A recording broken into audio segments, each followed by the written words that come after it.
तमाम लोगों को इस बात का इल्म है कि रमज़ान और मुबारक में अब जो है वो बहुत ही कम टाइम रह गया है और जैसे ही रमज़ान की आमद होती है गिरा फरोश जो है वो बहुत बड़ी तादाद में हमें नज़र आते हैं कि वो ज़ख़ीरा अंदोज़ जो है वो ऐसे हैं कि जो कि अचानक से कीमतें जो है वो बढ़ा देते हैं। हर पूरी दुनिया में होता यह है कि रमज़ान जब आता है तो लोग जो है वो आवाम के लिए रिलीफ़ पैकेज देते हैं, लेकिन अफसोस के साथ हमारा जो है कराची है पाकिस्तान की अगर मैं बात करूँ, यहाँ पर गिरा फरोश ये करते हैं कि वो कीमतें मज़ीद बढ़ा देते हैं।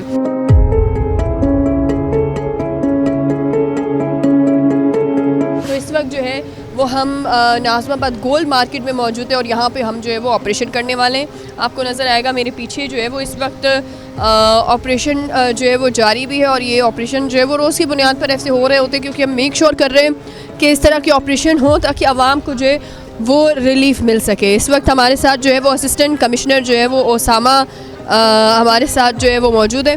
उनसे भी जानेंगे कि इस तरह की जो एक्टिविटीज़ हैं वो कितनी जो है वो चलती रहती हैं। अस्सलाम वालेकुम, कैसे हैं? अस्सलाम वालेकुम मैडम, ठीक है, आप करिए। अल्हम्दुलिल्लाह अल्हम्दुलिल्लाह। बताइएगा, रमज़ान की आमद है और हम देख रहे हैं कि गिरा फरोश जो है वो रमज़ान आते ही पूरी दुनिया में तो रिलीफ मिलता है, लेकिन हमारे यहाँ पे लोग जो है वो कीमतें मज़ीद बढ़ा देते हैं, तो उनसे डील करना कितना मुश्किल है? जी ज़ाहिर है, ये तो हमारी रिस्पॉन्सिबिलिटीज़ में है और ये काम हम पूरे कराची के अंदर प्लानिंग के साथ कर रहे हैं। इस दफ़ा हर बड़ी मार्केट के अंदर हमारे अपने कंप्लेंट सेल बनेंगे, वहाँ पर हमारी इंतज़ामिया के लोग बैठेंगे और अगर कहीं से भी कोई शिकायत हमें मसूल होती है तो फ़ौरन उन पर हम एक्शन लेंगे। जो भी कानून है हमारे पास, सिंध में इसेंशियल कमोडिटीज़ एक्ट है जिसमें हम प्राइस कंट्रोल करते हैं मुख्तलिफ़ चीज़ों की, ऐसी चीज़ें जो आम ज़िंदगी में आम लोगों के लिए बहुत ज़रूरी हैं, जैसे चीनी है, आटा है, दालें हैं, सब्ज़ियां हैं, फ्रूट हैं, इनकी हम जो प्राइस गवर्नमेंट की होती है उसको हम नोटिफाइड प्राइस को कोशिश करते हैं कि वो लोगों को उसी कीमत के ऊपर चीज़ें मिलें। रमज़ान में आपको क्या लगता है कितना बड़ा टास्क होता है ये कीमतों को जो है वो अपने उस पर रखना, क्योंकि हम देखते हैं रमज़ान में तो बहुत ज़्यादा ये लोग जो है वो मज़ीद सरगर्म हो जाते हैं। मसालों को पूरा साल कोई पूछता नहीं है, लेकिन रमज़ान में ये मसाले जो है वो भी आसमान से बातें करते हैं। जी बिल्कुल, आपकी बात दुरुस्त है। इसमें काफ़ी हद तक एक तो डिमांड और सप्लाई वाला कॉन्सेप्ट भी आता है। रमज़ान में यूजुअली डिमांड भी बहुत बढ़ जाती है। जब डिमांड इंक्रीज़ होती है तो ऑटोमेटिकली चीज़ों की प्राइसेस में फिर हमें डिफरेंस नज़र आना शुरू हो जाता है। दूसरा एक चीज़ यहाँ पर सबको पता होता है कि ये रमज़ान में अब लोगों ने ख़रीदनी तो है, तो वो अगर जो भी रेट वो देंगे मजबूरन फिर लोगों को लेना पड़ता है। तो ऐसे वक्त में फिर इंतज़ामिया सामने आती है तो वो क्रैकडाउन करती है कि ऐसे लोग जो इलीगली प्रॉफिट जनरेट कर रहे हैं और चीज़ों की कीमतों को आर्टिफिशियली इंक्रीज़ कर रहे हैं, उनको फिर हम कंट्रोल कर रहे होते हैं। आपको नज़र आया है कि कीमतें जो है वो लोगों ने बढ़ाई हैं या फिर वो कम कर लेंगे? अभी तो कीमतें नॉर्मल हैं। ये सामने अगर आप देखेंगे आटा है, प्राइमरीली हम आजकल आटा को चेक कर रहे हैं। आटा पूरे कराची के अंदर बढ़ा हुआ था, तो ये भी कमिश्नर कराची की आप रेट लिस्ट देख लें, 130 रुपये आटे की कीमत है पर केजी की, पर केजी 130 रुपये। तो ये चक्की के हमारे साथ ये चक्की के मालिक भी मौजूद हैं, इनकी ये शॉप है। 130 रुपये ये मार्केट रेट चल रहा है। प्राइस डिस्प्ले है। आवाम को मैं बताना चाहूँगा, जब भी किसी दुकान पे जाएं तो सबसे पहले वो प्राइस लिस्ट देखें।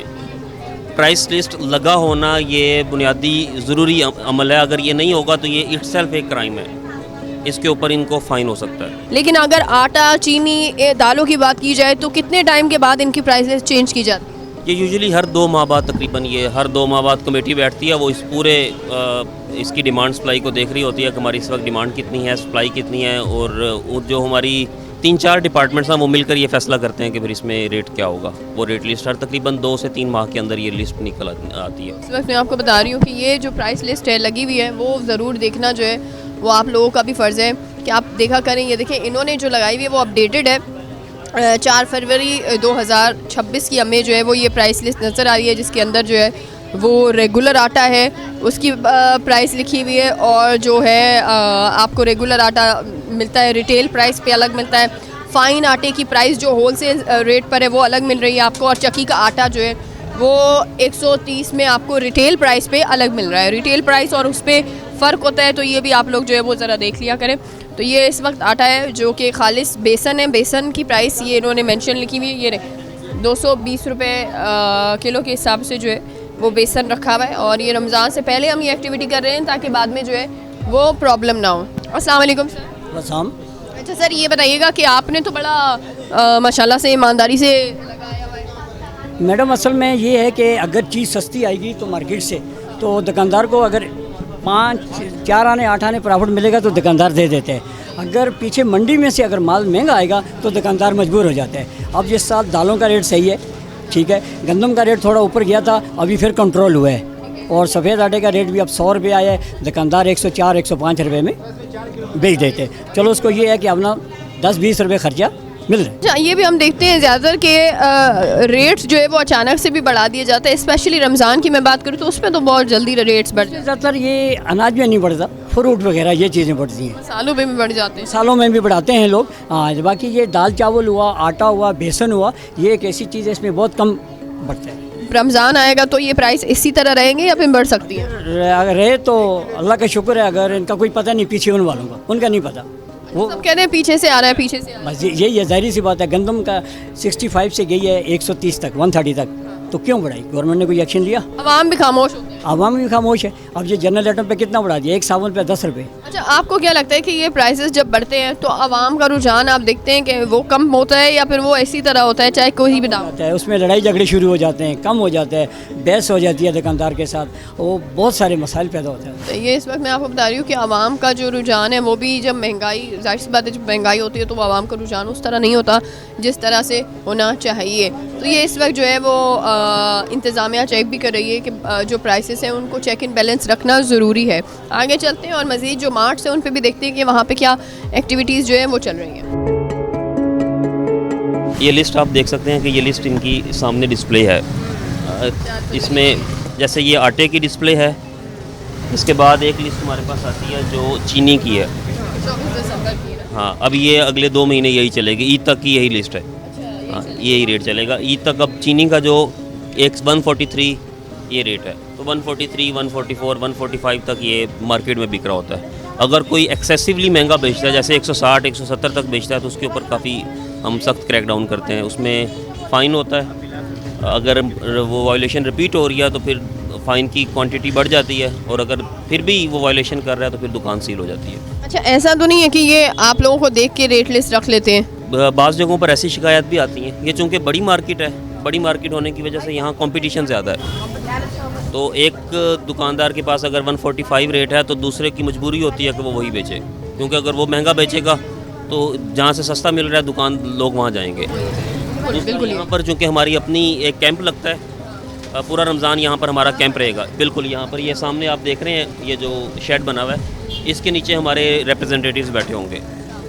पूरा रमज़ान बैठेंगे वो, यकम रमज़ान से 30 रमज़ान तक। जहाँ पर भी हमें प्राइस की वायलेशन की कंप्लेन आएगी तो वहाँ पर फ़ौरन एक्शन लेंगे हम इंशाल्लाह। अच्छा, आवाम किस तरह आपसे रब्ता कर सकती है ये भी थोड़ा सा बता दें। क्या अगर आवाम को कोई ऑन द स्पॉट शिकायत आप लोगों को देनी है, शिकायत रजिस्टर्ड करनी है, तो वो किस तरह करें?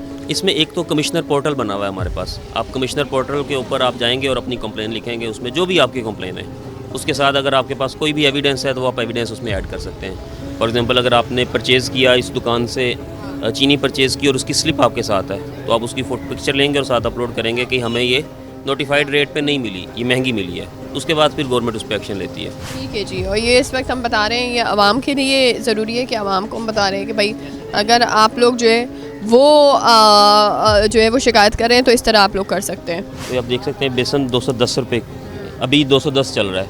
ये हम रमज़ान में कॉन्टीन्यूसली चेक करते रहेंगे कि ये रमज़ान में इसका रेट कहाँ गया, क्योंकि नॉर्मली बेसन 2-3 दालें इनका रेट ऊपर जाता है, या ज़्यादा रेट जो महंगा होती हैं चीज़ें वो मसालों से ज़्यादा फ्रूट और सब्ज़ी महंगी होती है। अभी सब्जियाँ तो कम प्राइस पे, इतनी ज़्यादा महंगी नहीं चल रही। सब्जियाँ महंगी नहीं है, ये बेसिकली सीज़न पर डिपेंड कर रहा होता है और उसके साथ साथ सप्लाई पर डिपेंड करता है। समटाइम्स ऐसे होता है कि कोई एक पर्टिकुलर फ्रूट ऐसा है जो मार्केट में एक्सेसिवली आ गया है। जब एक्सेसिव होता है किसी भी क्वांटिटी की तो ऑटोमेटिकली उसकी जब सप्लाई ज़्यादा है तो उसकी डिमांड कम होगी, प्राइस कम हो जाएगी। कुछ एक है कि वो फिर जहाँ पर होर्डिंग होती है, होर्डिंग में ये होता है कि आप डेलिबरेटली, कुछ लोग वो एक चीज़ को शॉर्ट करते हैं, प्लान करके कुछ शॉपकीपर्स मिल के एक चीज़ को आर्टिफिशियली वो मार्केट से आउट कर देते हैं, आहिस्ता आहिस्ता रेट बढ़ाना शुरू कर देते हैं, आहिस्ता आहिस्ता वो चीज़ें निकालते हैं। तो उनके ऊपर भी गवर्नमेंट क्रैकडाउन करती है। हमारे पास इंटेलिजेंस की रिपोर्ट्स आती हैं कि किस जगह के ऊपर इन्होंने स्टोर किया हुआ है, हम स्टोरेज के ऊपर भी जाकर क्रैकडाउन करते हैं।